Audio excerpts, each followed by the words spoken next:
como vocês sabem, as gravações são realizadas. Estamos a fazer um novo site também, já estive a dar uma olhada e está muito bom, mais simples, é muito fácil você ter acesso às informações que colocamos no site, desde os vídeos, os áudios, estudos da semana que você pode ler também para aprender mais, e é isso, estamos a trabalhar nisso.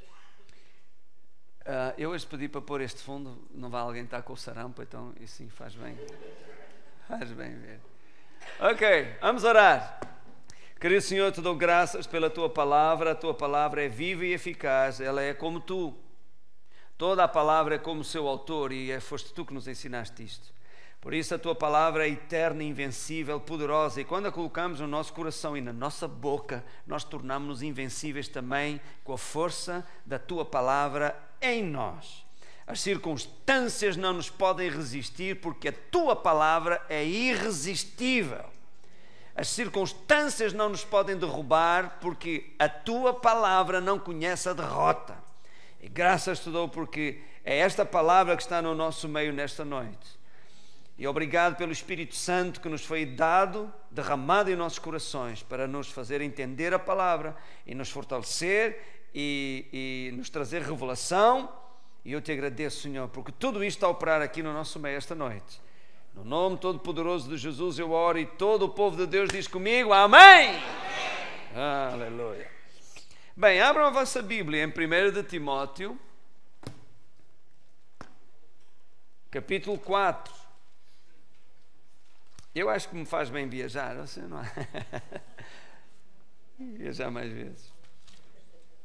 1 Timóteo 4. É bom, nós temos comunhão com outros pastores e estar lá no sítio deles, não é? Na terra deles, conhecer pessoas diferentes.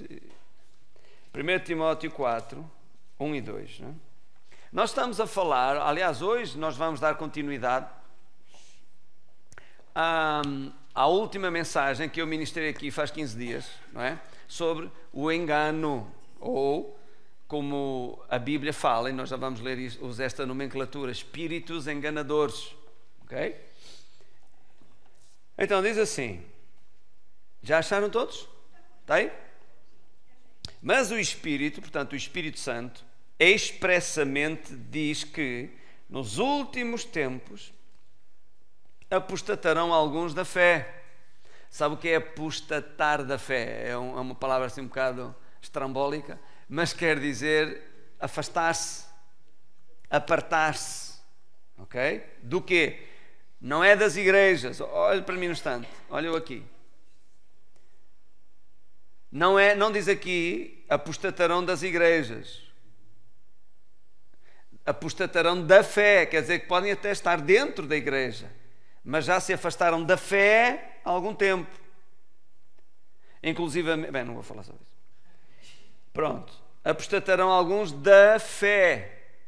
O que eu ia dizer, e deixe-me contornar para não parecer que estou a julgar alguém, porque não estou, nem tenho o direito de o fazer, mas para contornar essa situação, em alguns lugares já se adaptou uma forma de continuar a alcançar determinados objetivos sem que a fé das pessoas esteja lá ativa, ou que não seja preciso. Criou-se um sistema. Entendeu? E isso é religião. Então, nos últimos tempos apostatarão alguns da fé. Uma boa notícia no meio disto, parece um pouco sombrio este quadro, é que diz alguns, não diz que você vai apostatar da fé. O seu nome não está aqui. Significa que você não precisa fazer parte deste grupo. E como é que eles apostatarão da fé? Como é que eles se apartarão da fé? Ou, deixem-me pôr isto no presente, como é que algumas pessoas se apartam da fé? Diz ali, dando ouvidos à sogra. Ai, não, enganei. Dando ouvidos a espíritos enganadores. Diga comigo, espíritos enganadores. E a doutrinas de demónios. E isto dentro da igreja. Quer dizer então que, e a título de repasso da mensagem de há 15 dias atrás, uma ou a missão dos espíritos enganadores é apartar as pessoas do quê? Da fé. Da fé. A pessoa que se aparta da fé é a pessoa que deixa de ver Deus como Ele é, deixa de ver a palavra como ela é. Sim, Deus diz, mas isso não é bem assim. Não, eu já vi que a Bíblia diz lá, mas isso não é. De repente a fé é arrumada para um canto, para o lado, e vale tudo. Mas não usa a fé. E isto é obra de espíritos enganadores. Ora, se o diabo, ok, lá o bicho, né, encomendou esta tarefa à pior casta de espíritos malignos, ok? Na última mensagem nós falámos sobre uma hierarquia no mundo das trevas. Os espíritos enganadores são os mais ardilosos. Não são aqueles que às vezes você vê a possuir uma pessoa, não é? E a pessoa depois fica lá aos berros, toda... sai dela, não sai dela, já fui, e vai embora. Isso é a raia miúda, entendeu? Os espíritos enganadores não aparecem, disfarçam-se de anjos de luz. Você de repente ouve uma pessoa a falar inspirada por um espírito destes, enganador, ok? E aquilo parece tanto de Deus, até usou versículos bíblicos e tudo. Até disse, assim diz o Senhor. Era o Senhor das trevas, não é? Mas assim diz o Senhor, e a pessoa olha para aqui e diz, ai, Deus falou-me. O que é que Deus te falou? O que eu gostava de ouvir. Entendeu? Esses são os mais ardilosos. E são esses que têm conseguido apartar da fé muitos cristãos. Que continuam dentro da igreja, mas estão mais frios que uma pedra de gelo. De repente a palavra deixa de fazer sentido na cabeça deles. E a primeira área que é mais comum, ok, é dízimos e ofertas. Não, isso era da lei. Já estamos libertos da lei. Não, isso é a primeira vítima. Entendeu? Porquê? Porque só-lhes, ao fim e ao cabo, era o que eles gostavam de ouvir. Só estavam à espera era de uma desculpa ou de um respaldo mais ou menos bíblico para não fazerem o que nunca gostaram de fazer. Entendeu? Então, os espíritos enganadores conhecem bem as pessoas, sabem quais são os seus pontos fracos e sabem precisamente onde semear a sua confusão, para apartar a pessoa do quê? Da fé. Entendeu? Quando se fala nesta área, eu estou a dizer, não vou levantar a oferta agora, ok, isto é dentro da mensagem, percebeu? Quando se fala nesta área de dízimos e de ofertas e não sei o quê, as pessoas estão sempre, parece que estão sempre à espera de qualquer coisa que diga, não é preciso dar, não é preciso semear, ou mesmo que tivesse um versículo bíblico lá a dizer isto assim, assim diz o Senhor, todos aqueles que me... todos aqueles que não quiserem, não semeiem, que eu abençoo na mesma. Mesmo que tivesse isso a dizer, eu acho que eu e você deveríamos continuar a semear, porque amamos a Jesus e amamos o Evangelho o suficiente para o fazer. Porque não é o governo que vai financiar o Evangelho, tomara o governo quem os financia eles. São aqueles que amam a Deus que financiam o Evangelho. O Evangelho é gratuito, o que custa é o transporte do Evangelho. E por causa disso, aqueles que amam a Jesus e amam o Evangelho não precisam do versículo bíblico que dissesse, dá, semeia o teu dízimo, a tua oferta, se semeares pouco, vais escolher pouco, se semeares muito, vais escolher muito, eu multiplico a tua semente. Não precisávamos disso, porque amamos a Jesus o suficiente para dar, ainda que não nos pedisse. Alô? Então, quando você ouve alguém já falar nisso, no dízimo não é bem assim, que eu acho que, porque a Bíblia também diz que, porque eu ouvi na internet um pastor a dizer que, você pode ter a certeza que a ação ali de um espírito enganador, já apartando a pessoa da fé, de repente ela deixa de crer que Deus vai multiplicar a sua finança, as suas finanças. Ela deixou de crer que quando Deus disse tragam todos os dízimos à casa do tesouro, é para ela. Já está a apartar-se da fé. Qual é a primeira vítima sempre? É a coisa que a pessoa menos gosta de fazer. é sempre a primeira vítima. Para uns pode ser o dízimo, para outros pode ser orar, para outros pode ser ler a Bíblia, para outros pode ser falar de Jesus a outras pessoas. Depende de pessoa para pessoa. Mas os espíritos enganadores sabem qual é o ponto fraco de cada um e onde é que devem semear a confusão. Você acha que foi por acaso que quando Satanás veio tentar Jesus no deserto, veja o que o diabo disse. O diabo não disse assim: estás solteiro, vais ficar famoso no mundo inteiro durante séculos, milénios, não é? Tu vais pegar numa pequena. Isso não era problema para Jesus, entendeu? Nem fazia parte das suas prioridades. Jesus disse ao Pai: Pai, eu vou, vocês sabem, a Filipenses, Pai, eu vou, diz-me da minha divindade, eu até me faço um homem como eles, eu sou obediente em tudo até à morte e morte de cruz, mas casar não caso. Então, estou a brincar, isso foi a minha versão.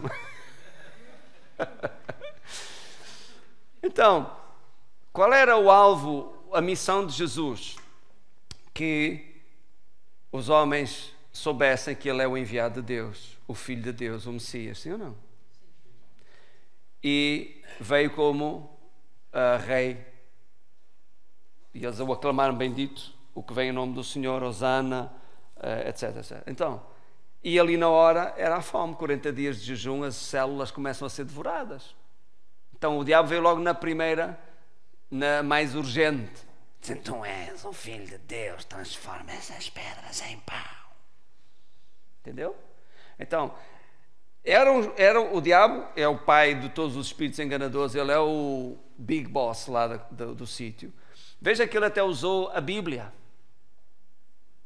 Lança-te do pináculo do templo abaixo, porque está escrito: aos seus anjos dará ordens a teu respeito. Entenda aqui a conversa. Que raio de crente és tu, afinal? A Bíblia, não acreditas na Bíblia? A Bíblia diz que tu, olha, os anjos vão te agarrar, filho. Atira-te, vai lá ver se os anjos te agarram. Não acreditas? Então, atira-te. Então, que fé é essa? Mas Jesus disse, também está escrito: não tentarás ao Senhor teu Deus. Certo? Então, espíritos enganadores. Vamos continuar. Diz, portanto, dando ouvidos a espíritos enganadores e a doutrinas de demónios. Está a ver que demónios também têm doutrinas? Pela hipocrisia de homens. Como é que falam mentiras? Onde é que este tipo de espírito encontra guarida? Em homens hipócritas que falam mentiras e que têm a sua consciência cauterizada. Irmãos, olhem para mim. Isto aqui, de facto, é uma situação que nós todos, embora a última parte se refira àqueles que falam, portanto, a líderes, mas todos temos que vigiar nesta área também. Mente cauterizada ou consciência cauterizada. A consciência é a voz do seu espírito. E quando você faz alguma coisa que não está bem, a sua consciência, a Bíblia diz que o acusa. Não é o Espírito Santo que o acusa, é a sua consciência. Diz, está mal. Quantos aqui já sentiram, como se diz, um aperto na consciência? Sentiu-se mal com aquela cena, com qualquer coisa que você fez, certo? Mas você ignorou isso e voltou a fazer. Sentiu mais um aperto e voltou a fazer, e volta e faz, que até chega à altura que, em vez de sentir um aperto na consciência, até sentiu alegria. Dou-vos um exemplo para ilustrar esta situação. Quando eu era miúdo, eu fui visitar os meus avós a Ponte Lima. Eles tinham lá uma propriedade e foi ali que a família toda nasceu. Eu não, nasci mais abaixo, mas os meus pais, minha mãe e os meus tios nasceram lá. E eles produziam vinho, aguardente, enfim, coisas da terra, não é? E sentámos-nos à mesa, eu estava em frente à minha avó, e depois de jantar, a minha avó pegou num copo, olha, exatamente, igual a este, era só um bocadinho mais pequeno, mas o diâmetro do copo era o mesmo, e deitou água para dentro, água, ou um líquido como água, assim, 2 dedos, assim, até aqui, imagina, até aqui. Claro que eu vim a saber, nos entretantos, que aquilo era bagaço. Aguardente. E era daquela aguardente que, para ser vendida ao público, tinham que misturar água, porque tinham um grau alcoólico acima do permitido por lei.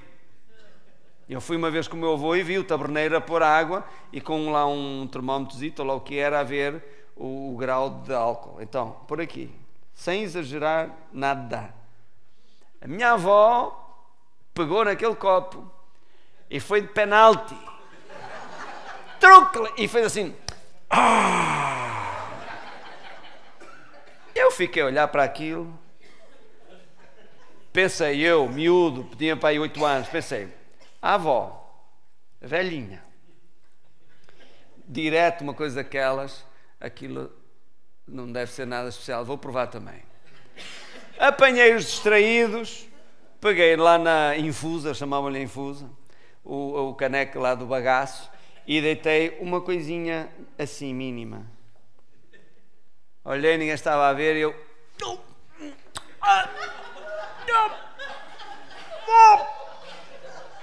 Irmãos, eu não me vi ao espelho, mas eu acho que eu fiquei vermelho, azul, eu fiquei de todas as cores, parece que os olhos me iam saltar da cara, parece que eu estava a arder por dentro. Estava todo a deitar fumo por todo lado, eu pensei que ia morrer. Agora eu pergunto, como é que a velhinha bebe aquilo tudo? Tal! E continua na mesma. E eu, só com um bocadinho, vou morrendo. Qual é a diferença? É que ela estava cauterizada e eu estava tenro. Entendeu? No primeiro dia que ela bebeu, ela teve a mesma reação que eu, porque não estava acostumada a essa prática. Mas pela continuidade da mesma prática, o seu corpo foi-se cauterizando, foi-se habituando e acomodando àquilo, até chegar ao ponto de não sentir coisa nenhuma. Isso é cauterizar. Diz aqui de homens hipócritas que têm a consciência cauterizada e falam mentiras. No primeiro dia que eles falaram uma mentira, a consciência disse disparou o alarme. Mas eles foi lá, desligou o alarme e continuou a falar mentira. E falaram uma após outra e outra, que até que chegou à altura deixaram de crer na verdade para acreditar na mentira. Espíritos enganadores, a ação de espíritos enganadores. Alô? E você diz, pastor, mas o que é que isto tem a ver comigo? Tem tudo a ver consigo. Você é o alvo. Para quem é que estes homens ou líderes falam as mentiras? Para a parede? A parede não ouve. Eles falam para os ouvidos de quem os escuta. Vocês são o alvo. Então precisam ter uma Bíblia. O Ganso anunciou hoje Bíblia. Irmão, não venha para a igreja sem Bíblia. Você não viria para a igreja sem calças, viria? Até podia acontecer que alguém viesse, mas... Então, traga a sua Bíblia. E quando eu falo, vá lá ver se aquilo que eu estou a dizer está ali, isso não está. Não, o pastor disse. O pastor pode estar enganado. Você precisa analisar, está no contexto da Bíblia. O que o pastor está a dizer está aqui, está escrito. Amém? Ok. Então, como é que os espíritos malignos, ou como é que esses espíritos enganadores operam? E como detectá-los? É muito simples, nós falamos disso na outra lição. Pela forma como eles operam, porque é sempre igual. Alguém disse, e os demais pegam no que alguém disse, no que alguém falou, e vão espalhando, vão falando também. Então, mas você tomou tempo para saber se aquilo que aquela pessoa falou é verdadeiro? Não, assim, eu até não tenho nada a ver com isso. Então, para que é que anda a falar o que não sabe?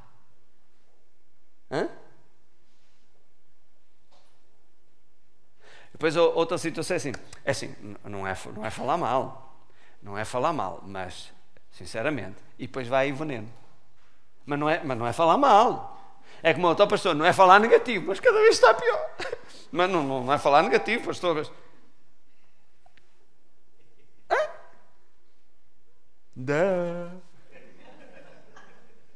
Entendeu? A ação de espíritos enganadores. E, irmãos, nós tantas vezes tropeçamos já nisto. Até eu também. Ai, o pastor nunca me enganou. Sim, eu também. Se nós não estivermos atentos e se não vigiarmos, facilmente seremos enganados. Irmãos, ouça uma coisa. Você sabe que o único poder que Satanás tem, a Bíblia diz, são sinais e prodígios de mentira. De mentira. Uma vez minha irmã disse: ai, pastor, hoje vamos para a intercessão. Ai, o diabo acertou-me em cheio esta vez. Ai, estou cheio de dores no corpo. Olha, irmã, foi numa outra igreja, não foi aqui, fique descansado. Eu disse: olha, alguma coisa aí não está bem? Porque Jesus disse: eis que vos dei autoridade para pisar serpentes, escorpiões, toda a força do inimigo, e nada vos fará dano algum. E você vai interceder e vem embora e dizer que o diabo lhe acertou? O diabo é que deve estar ali já todo assim, cheio de pensos, cheio de pomadas e pastos de água quente, dizer: ai, levei uma coça, ai, nunca mais lá vou meter com eles. Isso é que é o normal. Então isso é o engano. Entendeu? Há um espírito maligno a convencer aquela pessoa de que cada vez que ela vai para guerra espiritual, apanha no coco e vem de lá assim: ai, é o diabo a convencê-la: não vais lá mais, porque se tu ficaste assim, nem se queres saber como é que eu fiquei. Alô?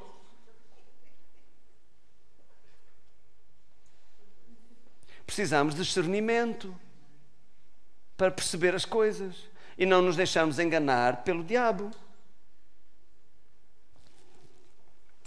Como é que são detectados espíritos enganadores? Pelos resultados que eles produzem. Olha, divisão, separação, contendas, mal-entendidos entre as pessoas dentro da igreja. Por exemplo, eu estou aqui a ministrar a vocês, há espíritos enganadores aqui. Ai, mas estou na igreja também.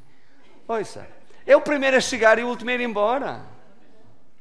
O diabo é mais assíduo às igrejas do que os cristãos. Alguns.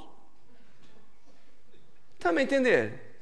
Olhe, por exemplo, vamos voltar àquela situação por ser a mais flagrante e a que todos entendem bem. A questão de dízimos e das ofertas. Ok? Quando um pastor, e eu sei que é porque eu também, muitas vezes eu estava a ouvir sobre o assunto, estava sentado ali e um espírito enganador a falar-me aos ouvidos: não dês, vai-te fazer falta, não sejas trouxa, tem cuidado. Quando isso não pega, vem com outra capa: tens que administrar bem os teus bens, tens que ter sabedoria também, Deus manda ser prudente. Tudo isso para me apartar da fé, de dar, de semear com fé, de que Deus vai multiplicar. Semear até em tempo de fome, no meio da necessidade, não, eu vou dar para o Evangelho, eu creio. Deus vai multiplicar a minha semente, como fez com a viúva pobre de Sarepta. Deus fez um milagre na vida dela e eu creio. Deus vai fazer um milagre na minha vida também. Isto é fé. Isto é agir confiando em Deus. Então, quando muitas vezes o pregador está a falar e a pessoa que está aí sentada está no mundo da lua, pensa na mosca que pousou no teto. Olha, uma mosca. Será cristã esta mosca? E a palavra vai e a pessoa está... E que horas são? Que horas vai acabar hoje a reunião? Já são 10h10, o pastor está distraído. Ainda vai na introdução. Ei pai, logo hoje eles queriam que eu fosse lá à noite com eles. Eu disse que não ia dar, mas se calhar vai dar. Chego um bocadinho tarde, mas não vou a tempo. Sacudir a caganita. Não, vou sempre a tempo. Entendeu? O que é isso? Ouça, o que é isso? Não são meros pensamentos da sua cabeça inocente. Ouça, mesmo a sério, eu não quero estar aqui a espiritualizar tudo, mas temos de estar apercebidos, e o apóstolo Paulo disse que nós não podemos ignorar os ardis, as manhas e artimanhas de Satanás para nos apartar da fé, porque a fé vem por ouvir e ouvir a palavra de Deus, e se enquanto a palavra de Deus é dada, você está aí, pois, eu tenho que pintar as unhas logo, isto... já está tem aqui umas pelinhas. Esse logo quando chegar a casa tira estas pelinhas. Ouça, o diabo está-lhe a roubar a palavra. Como é que você vai ter fé se não ouviu a palavra na hora da necessidade? A fé não está lá. Você foi enganado por um espírito enganador. Deu-lhe a volta e você nem percebeu. Entendeu? Disse para a pessoa que está ao seu lado e diga: põe-te fino.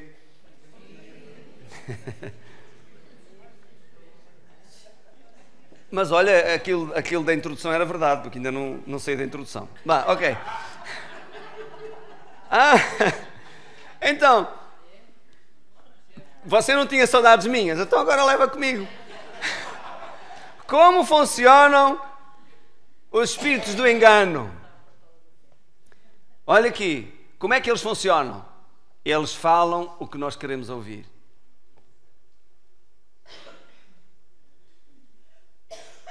Eles falam o que nós gostamos de ouvir. Entendeu? É assim.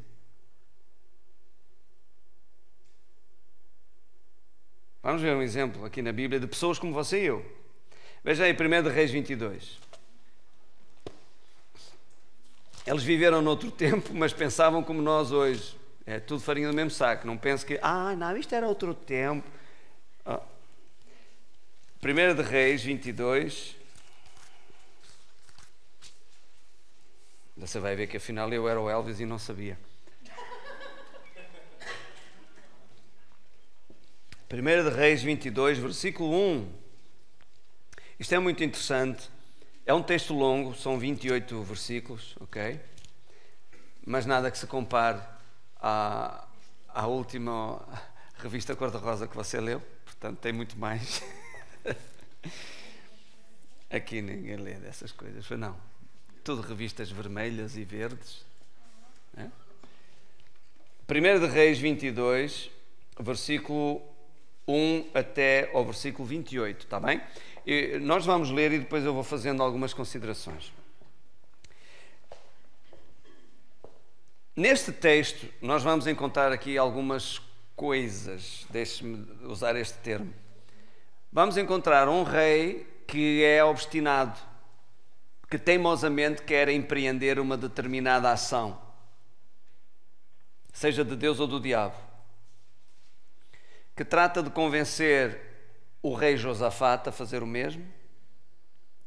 E neste texto também é-nos aberta a cortina para o mundo espiritual, para percebermos o que aconteceu do lado de lá da cortina das aparências.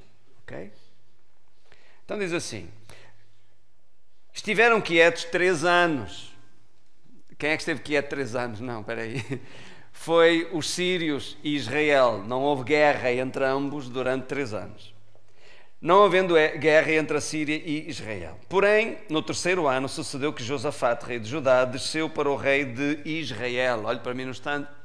Depois da morte do rei Salomão, vai aqui uma pequena aula de história, ok?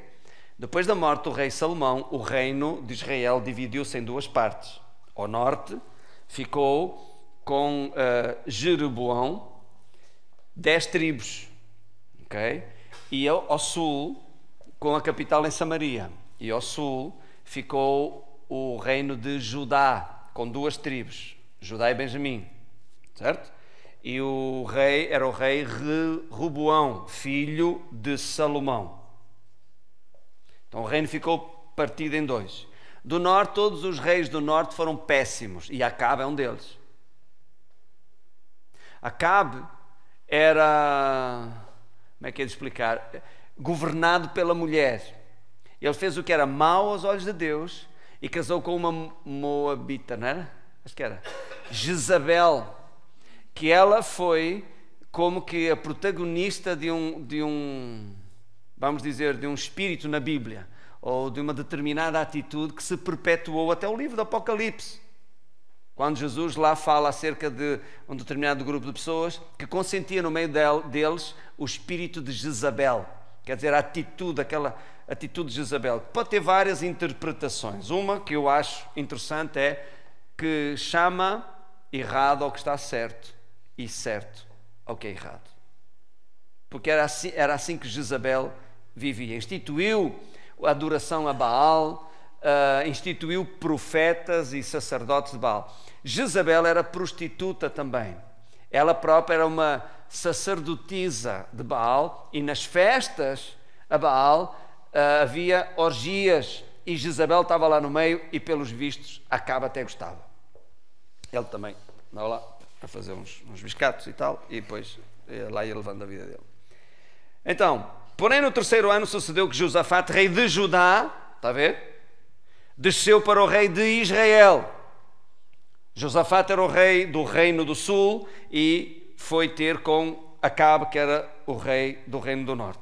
E o rei de Israel disse aos seus servos: não sabeis vós que Ramote de Gileade é nossa e nós estamos quietos, sem a tomar da mão do rei da Síria? Então disse a Josafate: irás tu comigo à peleja contra Ramote de Gileade? E disse Josafate ao rei de Israel: serei como tu és. Nem sabia no que estava a meter. Olha aqui o problema das más companhias. Diga más companhias. E diga comigo, influência. Quando você não é uma influência para os outros, você está a admitir que os outros sejam uma influência para si. Alô? Não, está sem cobertura. Ok, vamos continuar. Serei como tu és, e o meu povo como o teu povo, e os meus cavalos como os teus cavalos. Disse mais Josafate ao rei de Israel: consulta, porém, primeiro hoje a palavra do Senhor. Tudo bem até aqui, sim ou não? Vamos buscar a Deus, saber se essa é a vontade de Deus, se esse é o plano de Deus. Então o rei de Israel, Acabe, ajuntou os profetas, até quase 400. Eram profetas, mas não eram feitos pelo Senhor. Se você reparar na história de Israel, houve sempre um profeta. E havia um profeta no reino do sul e havia um profeta no reino do norte. Mas houve sempre um. Aqui ele tem 400. Eram profetas à pressão.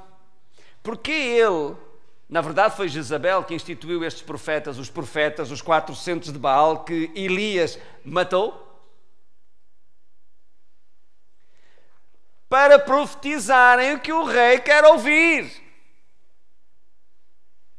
Vocês vão perceber-se disso. Até 400 homens, e disse-lhes o rei Acabe: irei à peleja contra Ramote de Gileade ou deixarei de ir? E eles disseram: sobe, porque o Senhor a entregará na mão do rei. Disse, porém, Josafate era do Porto, portanto, não me enganam com duas cantigas, estás a compreender? Então disse assim: não há aqui algum profeta do Senhor ao qual possamos consultar? A ver, Josafate percebeu logo: estes fulanos, é o rei que lhes paga o salário, e a rainha também, eles falam o que eles querem ouvir, mas estes não são profetas do Senhor. Não há aqui um profeta do Senhor? E olha o que o rei disse. Versículo 8: então disse o rei de Israel, portanto Acabe, disse a Josafate: ainda há um homem por quem podemos consultar ao Senhor. Irmão, olhe para mim. Eu não percebo, mas digo já, também não vale a pena você pôr essa cara assim, porque nós fazemos o mesmo. Na verdade, se você ler as histórias dos reis de Israel, e hoje o pastor João entregou-me um trabalho que eu pedi aos pastores, muito bem feito. Se você for ver a história dos reis de Israel, é um desastre autêntico. Eu gosto particularmente de Manassés. Porquê? Manassés era mau como as cobras. A sério, fez tudo o que Deus não queria que ele fizesse. E foi levado cativo para a Babilónia. Os sírios levaram-no cativo para a Babilónia. E lá no cativeiro ele arrependeu-se. Diz que chorou, que se humilhou, e Deus livrou-o do cativeiro e voltou a pô-lo como rei em Israel, em Judá. E ele destruiu a idolatria toda e recomendou ao povo que servisse a Deus. Uau! Como eu me revejo neste homem. Eu também andava assim, não é? E um dia me arrependi dos meus pecados e Deus me restaurou. Glória a Deus. Veja, Acabe sabia que havia um homem de Deus a quem se podia consultar a palavra do Senhor. E eu pergunto, ele foi lá consultá-lo? Não! E vamos já saber porquê. Olha aí, continuo. Disse o rei, há um homem por quem podemos ainda consultar ao Senhor. Porém eu o odeio, porque nunca profetiza de mim bem, mas somente mal. E este é Micaías, filho de Judá. Não, de Ilá. Não, Judá não era ali. Ilá, então a gente estava a se esquecer do Ilá, então que foi o Nobel da coisa. E disse Josafate, não fala o rei assim. Está a ver que Josafate era um homem de Deus. Certo? Não acabou muito bem, por causa das más companhias, mas era um homem de Deus. Então o rei de Israel chamou um eunuco e disse, olha, traz depressa a Micaías, filho de Imlá. Eles até o conheciam e sabiam onde é que ele vivia, mas foi lá alguém ouvi-lo? Não. Porquê é que o rei não o consultou logo? Porque ele é o tipo de pessoa que diz aquilo que o rei não gosta de ouvir. Foi mais fácil ter 400 que profetizam o que ele quer ouvir. E você? Você gosta de mim ou de qualquer outro pregador que venha aqui porque eu digo que você gosta de ouvir? Hã? Ou porque lhe dou a palavra de Deus que às vezes dói, mas você sabe que é a palavra de Deus. São tudo situações que precisamos avaliar. Alô? Continuamos. O rei de Israel, de Israel e Josafate, rei de Judá, estavam assentados cada um no seu trono, vestidos das suas vestiduras reais, na praça, à entrada da porta de Samaria, e todos os profetas profetizavam na sua presença, os 400, não é? E Zedequias, filho de Kenaana, com o nome deste não pode ser boa pessoa, fez para si uns chifres, veja, o homem até fez uns chifres para ele próprio, o homem estar, epá, eu preciso de uma coisa destas, e de ferro, e disse, assim diz o Senhor. Olha que desplante, assim diz o Senhor, sabendo que o Senhor não estava a dizer nada. Eu estou a ver o Senhor lá no trono, eu não disse nada. Não, assim diz o Senhor, eu não disse nada. Em Ezequiel, no capítulo 13, creio que até o versículo 20, diz que aqueles que profetizam em nome do Senhor, o que o Senhor não falou, aprisionam a alma dos ouvintes. A alma de Josafá estava presa àquele desejo de fazer guerra contra a Síria, mas estava presa por uma mentira. Quantas vezes a alma, ok? Vontade, pensamentos, emoções, imaginação e memória ficam prisioneiras de uma palavra que alguém disse, ou de uma situação que alguém veio contar que um terceiro falou contra si, e você fica ofendido com o terceiro, e quando, passado alguns anos, se encontram e tocam no assunto, afinal não foi nada daquilo que o outro disse. O intermediário é que deturpou tudo, porque só ouviu meias palavras. Entendeu? Temos que ter cautela nisto. Versículo 11. Já está aqui o tal, pôs lá os chifres. Diz assim, com estes, que eram os chifres que ele fez de ferro, ferirás os sírios até de todos consumir. E todos os profetas profetizaram assim dizendo, portanto disseram o mesmo, sobre Ramote Gileade, sobe sobre Ramote Gileade e prosperarás porque o Senhor entregará na mão do rei. Aleluia. Olhe para mim, você está a entender? Acabe era um rei muito reles, fazia o que era mau aos olhos de Deus, mas os profetas estão a falar como se ele fosse o menino dos olhos de Deus, entendeu? Como se ele fosse a coqueluche, é Deus no céu e Acabe na terra, entendeu? Versículo 13, o mensageiro foi chamar Micaías e falou-lhe dizendo, está a ver o sistema montado?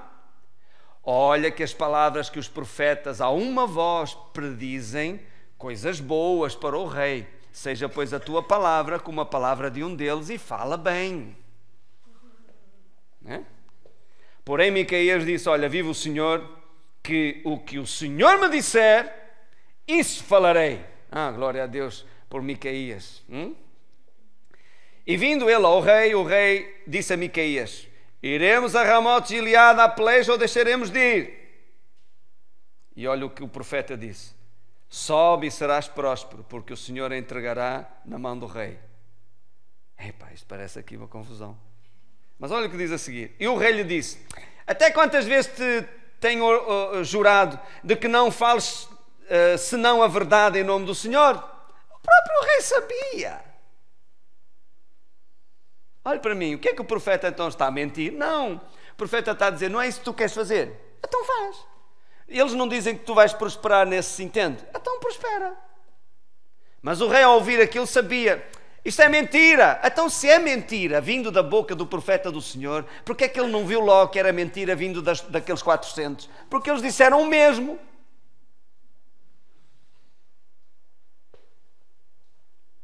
E isto diz-me o quê? Que nós só somos enganados quando nós queremos. Nós só somos enganados quando a mentira nos agrada. Diga à pessoa que está ao seu lado logo hoje: quem precisava de ouvir isto não veio, não é? Mas não é verdade. Diga-me lá, é ou não? Você só se deixa enganar quando você quer. Veja lá Adão. Porque é que a Eva o enganou? Porque ele quis. Ele pensou: pá, ela vai embora, eu vou ficar sozinho outra vez. Não, vou embora com ela. Bem, a Eva devia ser cá um traço que eu vou-vos contar. Poxa, para o Adão dizer: prefiro morrer com ela do que viver sozinho. Eu não, eu tenho mais costelas, Deus faz outra. Não é? Deus usou precisamente a costela porque tinha várias opções. Se aquela não desse, eu tinha outra ali. Esta é a minha teoria, não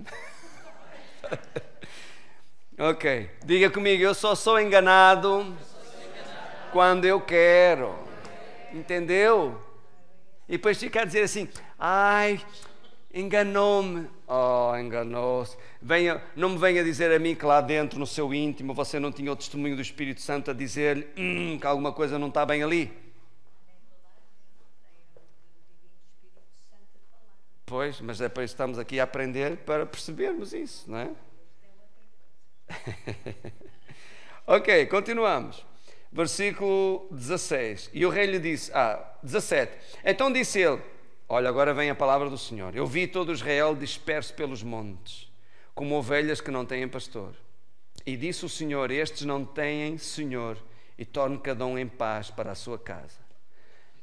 Foi a palavra. Portanto, o profeta está a dizer: isto não vai dar certo. O povo vai ser todo disperso, desbaratado, porque não têm Senhor. Ele está a dizer: um de vocês, os dois aí, vai morrer. Algum povo hoje vai ficar sem rei. E olha, versículo 18. Então o rei de Israel, que é Acabe, disse a Josafate: eu não te disse eu que ele nunca profetiza de mim bem, senão só o mal?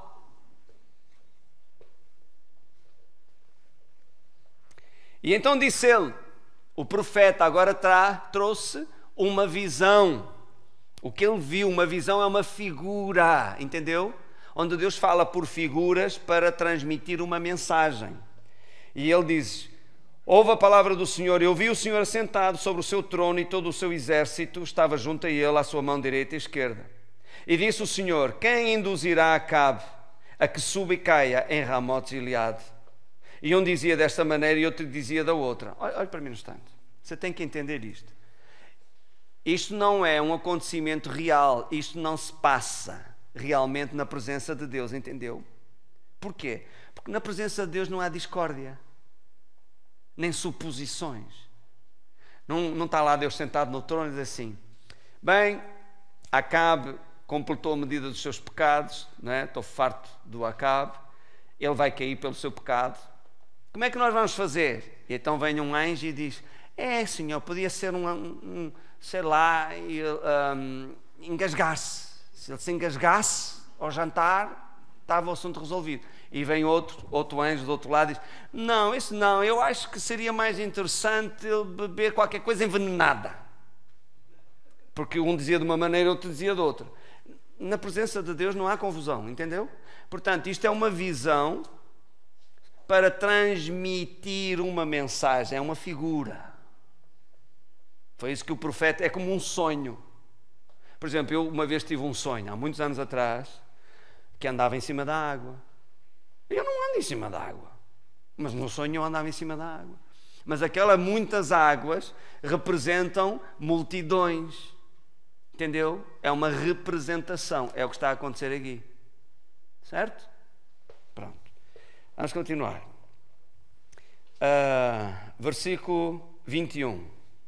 Então saiu um espírito. Se saiu, não estava lá. Sim ou não? Saiu um espírito e apresentou-se diante do Senhor. Não estava lá.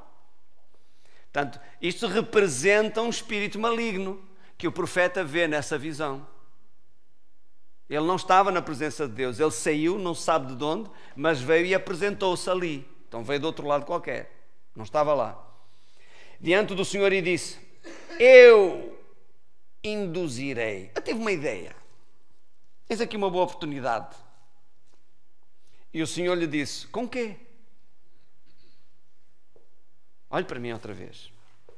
Nós temos que ir devagarinho para isto não causar confusão e vocês ficarem a pensar uma coisa que não é. Deus estava a mostrar ao profeta o que é que estava a acontecer no mundo espiritual para aquele desejo obstinado de Acabe em fazer guerra contra a Síria.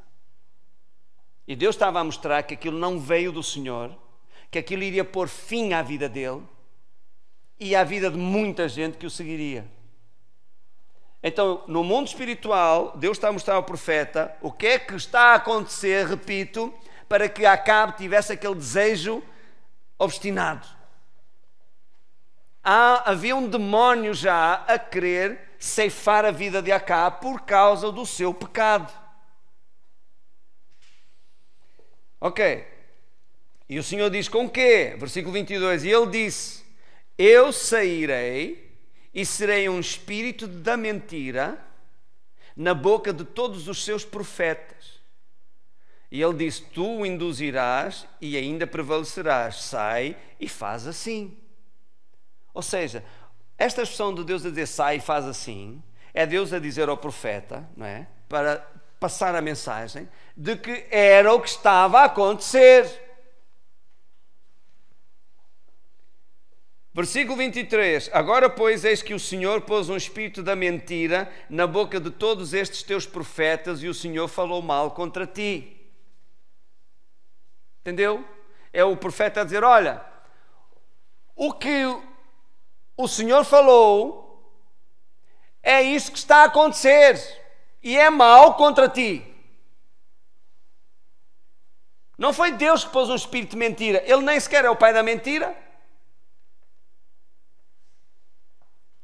É uma figura do que está a acontecer no mundo espiritual que eles não viram. Eles só sabiam que o rei a todo custo queria ir para a guerra. É por isso que eu digo, irmãos, nós todos temos que ter cuidado com os nossos desejos obstinados, impulsivos. É que eu quero, eu tenho que ter. Ou, você não acha que é melhor pedir conselho ao Senhor? Senhor, qual é a tua vontade? O que é que tu tens a dizer a respeito desta situação? Isto vem de ti? Ou é só mais uma maluqueira minha? E orar sobre o assunto, esperar em Deus. Deus vai pôr no seu coração ou paz interior, siga em frente, ou um aperto, sai daí. Certo? Então vamos, continuamos. Versículo 24. Então Zedequias, filho de Quenaana, o tal dos chifres, chegou e feriu a Micaías no queixo, deu-lhe um soco e disse: por onde passou de mim o Espírito do Senhor para te falar a ti? Olha, mas está. Então eu também não ouço a voz de Deus? Então, mas o que é isto? Até ainda ganho mais que ele? Ele nem ganha nada, nem é assalariado pelo rei. Eu tenho o salário do rei, eu sou aqui o chefe dos profetas. Quer dizer, Deus vai falar com ele e não fala comigo, é? Nada disso. Obra de um espírito enganador. Porque é que nós, seres humanos, quando desejamos tanto alguma coisa, não importa se é de Deus, se é do diabo, repelimos qualquer um que nos diga o contrário? Orgulho humano? Natureza humana? Alô? Quando alguém nos diz alguma coisa contrária àquilo que nós sempre queremos, é hora da gente pensar e parar um pouco. Espera aí, deixa-me passar isto a pente fino, ver o que é que Deus tem a dizer a respeito do assunto. Continuamos. Versículo 25. E disse Micaías, o profeta: eis que o verás naquele mesmo dia, quando entrares de câmara em câmara, de quarto em quarto, para te esconderes. Então disse o rei de Israel: olha, tomai a Micaías e tornei a trazê-lo a Amon, o chefe da cidade, e a Joás, filho do rei, e direis: assim diz o rei, metei este homem na casa do cárcere e sustentei-o com pão de angústia, água de amargura, até que eu venha em paz. E disse Micaías: se tu voltares em paz, então o Senhor não tem falado por mim. Mandou prendê-lo. Porquê? Porque o que ele disse o rei não gostou. Mas ele disse a verdade. Você sabe que a verdade muitas vezes é a maior vítima. Especialmente quando nós queremos agradar a todos. Como Pilatos, que quis agradar à turbe e crucificou Jesus. É o que nós fazemos. Quando queremos agradar a todos, crucificamos a verdade e o melhor de Deus para a nossa vida.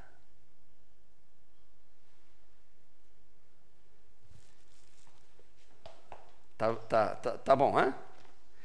Agora, quando é que nós acreditamos na mentira? Quando ela nos é favorável e conveniente. E sempre que nós agimos assim, nós colocamos-nos à mercê da ação de espíritos enganadores. Entendeu? Porque não queremos realmente saber a verdade. Então abrimos as portas para espíritos enganadores entrarem. Não foi o que o apóstolo Paulo mesmo disse? Que rejeitando a verdade de Deus, acreditaram mais na mentira. Sim ou não? Jesus não disse a mesma coisa? Que rejeitaram a verdade e creram na mentira porque as suas obras eram más? Agora, qual é a beleza da mentira? É o doce veneno.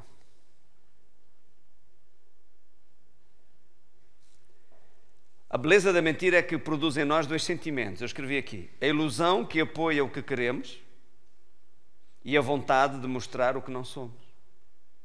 Especialmente, a primeira aplica-se a nós. A segunda é quando ela vem de terceiros. Dou-vos aqui um exemplo. Vamos imaginar que eu acho que o irmão António errou, falhou. A forma de eu mostrar que sou o que não sou, a forma de eu mostrar que sou espiritual e santo, é julgar o irmão, como é que ele se chamava? Irmão António. Tu viste o que o Tony fez? Tchê, na igreja há tanto tempo e não faz uma coisa dessa, sinceramente. Eu tinha vergonha de fazer aquilo. Mas quem é que lhe perguntou o que é ele? Não? Mas é a forma de mostrar o que não é. Santo e espiritual. Não vão mais à igreja. Então porquê? Há só hipócritas lá dentro. Ok, tudo bem. Também usar lá fora. Mas ao menos os que estão lá dentro estão a fazer alguma coisa para mudar. Reconheceram que estão mal. Então lá, Senhor, eu quero mudar. Eu não quero ser mais assim, ajuda-me. Estão no sítio certo. Não vão mais à igreja. Porquê? Tem uma música muito alta. E não oram assim, não tremem, assim, não batem com os pés no chão. Mas aquilo é uma igreja ou é alguma escola de dança sapateada? Não é muito espiritual aquilo. Entendeu? As pessoas valem-se de tudo só para sustentar a ilusão que elas próprias têm ou a imagem que elas próprias criaram das coisas. Porque assim sentem-se num ambiente mais espiritual. Não me arrepiei hoje. Não sei onde é que o pastor foi. Não me arrepiei. Não, hoje não. Hoje não. Foi o louvor. Foi isso. Viste? Não tinha um som nenhuma. Foi louvor. O louvor hoje não foi bom. Ouça. Isso é mentira. Porque o que faz você estar numa reunião e sentir a presença de Deus ou não é a sua condição. Não tem a ver com quem está a dirigir o louvor ou com quem está a pregar. Porque ninguém sente o que não tem.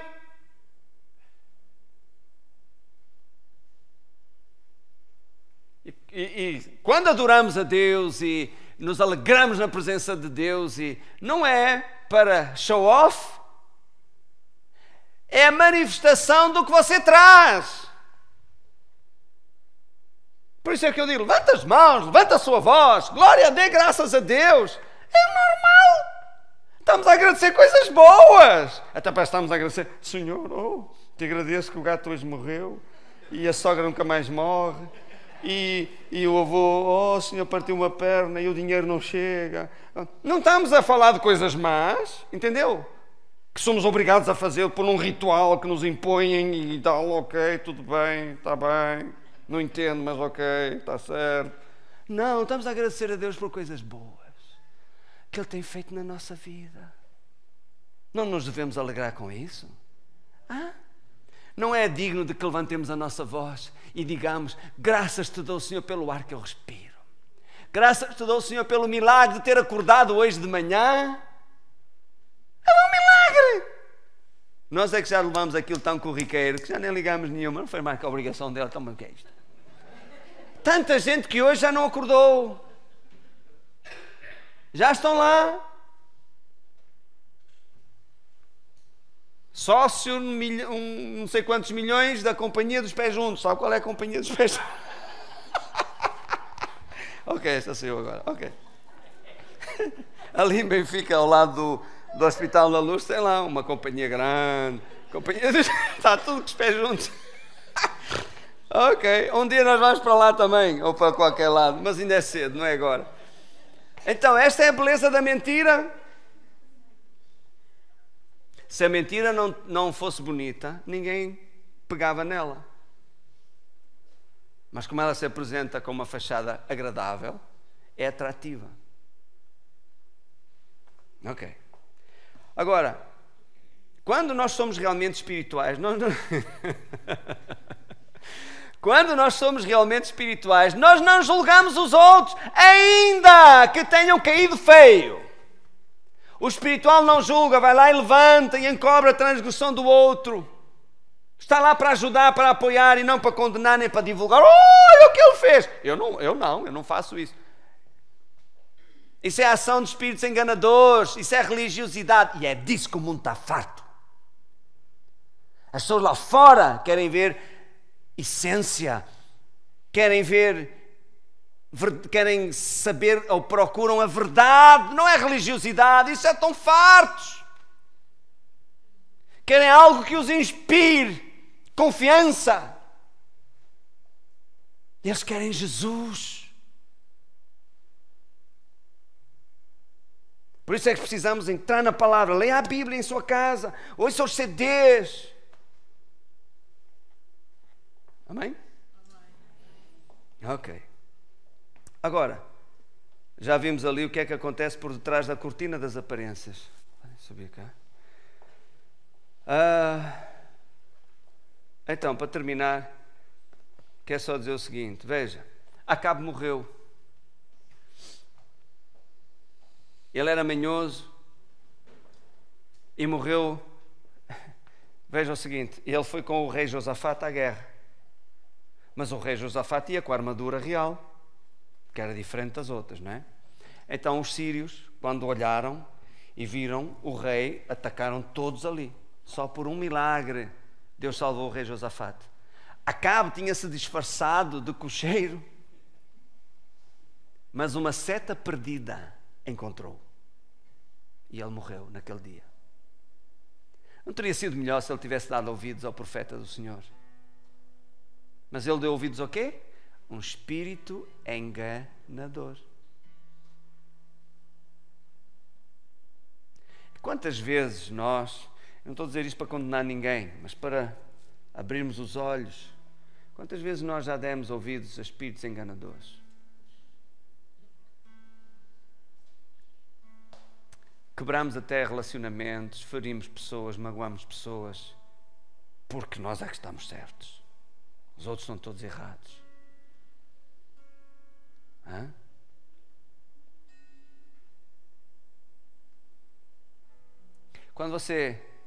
Quantas vezes você quis fazer alguma coisa e não admitiu que ninguém dissesse o contrário? É por ali, ali, assim, e acabou, e não, quem manda sou eu.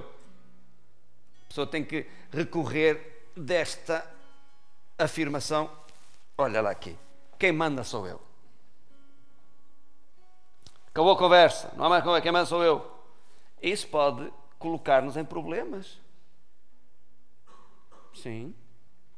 Quantas decisões nós já tomamos na nossa vida baseadas no nosso próprio orgulho? Posso, quer e mando e acabou. Então o que fazer? Dar ouvidos a Deus.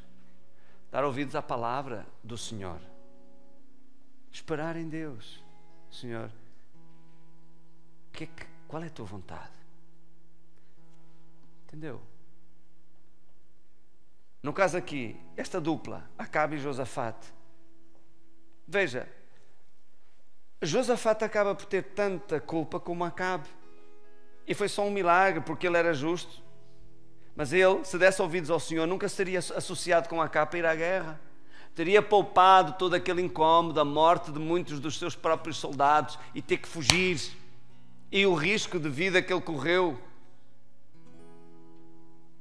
Se ele tivesse dado ouvidos à voz do Senhor. Mas debaixo da influência de Acabe, ele deixou-se arrastar. E foi colocado em perigo, sem necessidade nenhuma. Então, irmãos, esse tipo de espíritos malignos operam para nos desviar da fé. Esse é o único objetivo deles, apartar-nos da fé. Então vamos ouvir a palavra de Deus, vamos orar, vamos buscar a Deus, vamos nos chegar a Deus, para que isso não aconteça conosco. No início da mensagem eu disse isto e quero terminar com isto também. Perdão. Eu disse que todo o poder de Satanás, a Bíblia diz que é sinais e prodígios de mentira. E o indivíduo é de tal forma ardiloso para trazer confusão à mente das pessoas e apartá-las sempre da fé. Okay? Da fé em Jesus Cristo. Pode ter fé em qualquer coisa. Ok? Em Papua Nova Guiné, os indígenas têm fé que os homens vieram dos crocodilos. Vá lá dizer a eles o contrário. Não vai convencê-los. Eles sabem que o homem veio do crocodilo. Tem 4 membros e tudo. E a cauda? A cauda foi encolhendo ao longo de 150 milhões de anos. Foi... Em a boca? Bem, alguns ainda mantêm a boca assim grande. A outras foi encolhendo ao longo de 200 milhões de anos. É que eles acreditam.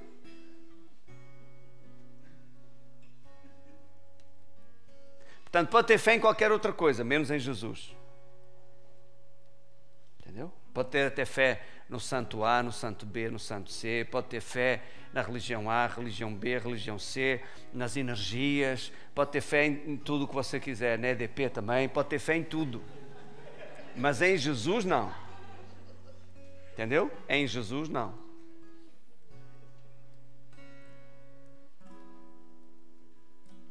E isto é de tal forma, ouça, de tal forma acentuado que no livro do Apocalipse diz que quando o milénio termina, Satanás é solto. E diz que vai enganar as nações para fazerem guerra contra Jesus. E diz que, se possível fosse, enganaria até os escolhidos.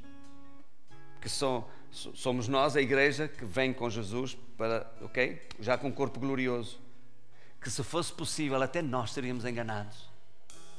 Portanto, temos que vigiar. E digo-vos, o Espírito Santo nunca vos enganará. Nunca. O testemunho do Espírito Santo sempre será fiel, sempre será verdadeiro. Imagine você que está numa sociedade com outro sócio e o seu sócio teimosamente quer fazer determinada coisa e você no seu coração tem o testemunho do Espírito Santo de que aquilo não é certo, de que não é por ali. Ok? O que é que você vai fazer agora? Ele até é sócio maioritário. Não há muito que você possa fazer, além de orar. Mas a vontade dele vai prevalecer. O que você pode fazer é como Josafate. Que Deus o livre. Entendeu? E Deus vai livrá-lo. Deus vai honrá-lo. Deus vai guardá-lo. Deus vai protegê-lo. Mas temos que vigiar. Para não nos deixarmos enganar também. Alô? Amém? Por exemplo, deixa-me ser um bocadinho aqui mais radical convosco. Pode ser? Também não faz mal nenhum. Ao fim e ao cabo, você também só faz o que você quer, não é? Eu não tenho uma pistola aqui a dizer ou fazes ou morres. Veja, quantas vezes você sabe que deveria vir às reuniões para ouvir a palavra de Deus, mas hoje não lhe apeteceu? Ou hoje, no tempo, ok? Hoje não dá. Hoje estou um bocado cansado.